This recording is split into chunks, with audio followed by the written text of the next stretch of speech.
दोस्तों अब हम बात करते हैं पदार्थ कितने प्रकार के होते हैं। पदार्थ को मेटल कहा जाता है इंग्लिश में। पदार्थ दो प्रकार के होते हैं। पहला होता है शुद्ध पदार्थ और दूसरा अशुद्ध पदार्थ।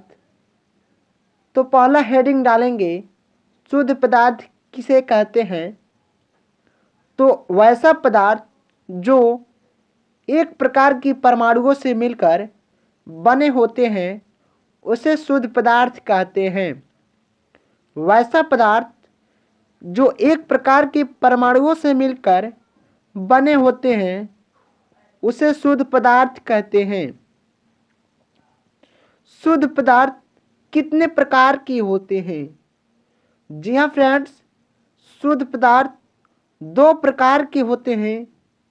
पहला होता है एलिमेंट्स यानी कि तत्व और दूसरा होता है कंपाउंड यानी यौगिक। पहला तत्व और दूसरा यौगिक।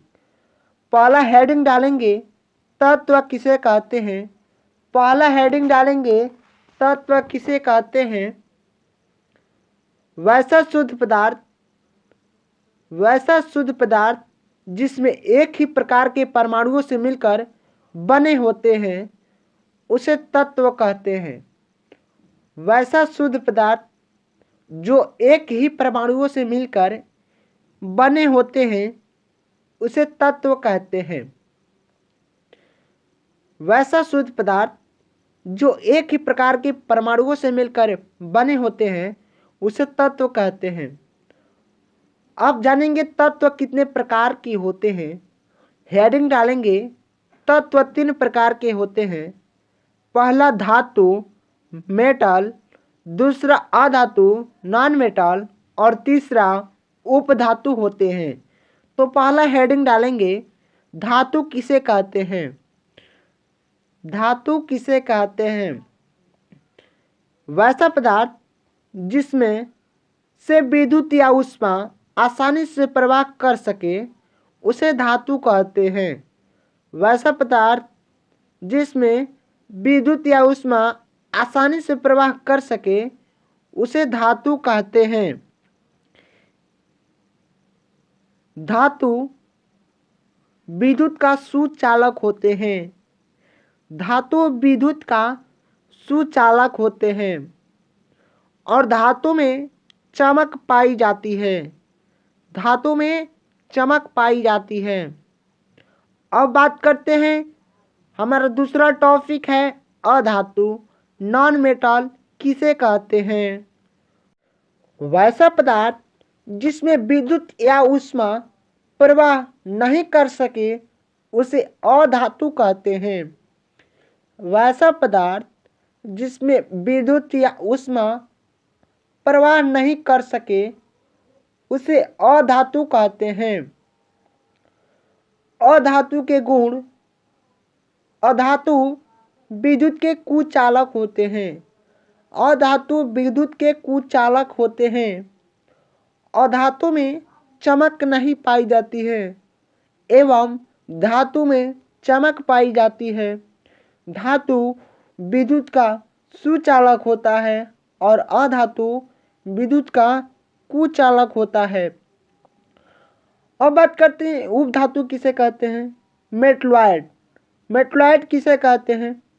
धातु तथा अधातु के बीच के गुण को जो प्रदर्शित करते हैं उसे उपधातु कहते हैं। धातु तथा उपधातु के बीच के गुण को जो प्रदर्शित करते हैं उसे उपधातु कहते हैं। अब बात करते हैं कंपाउंड। कंपाउंड यानी यौगिक। कंपाउंड का हिंदी होगा यौगिक किसे कहते हैं। तो वैसा पदार्थ जो विभिन्न प्रकार के परमाणुओं से मिलकर बने होते हैं जिसका अनुपात निश्चित रहता है उसे यौगिक कहते हैं।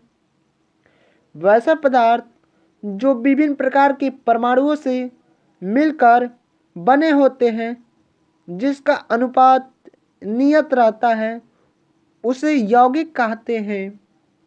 अब बात करते हैं यौगिक कितने प्रकार के होते हैं? यौगिक कितने प्रकार के होते हैं? तो यौगिक 2 प्रकार के होते हैं।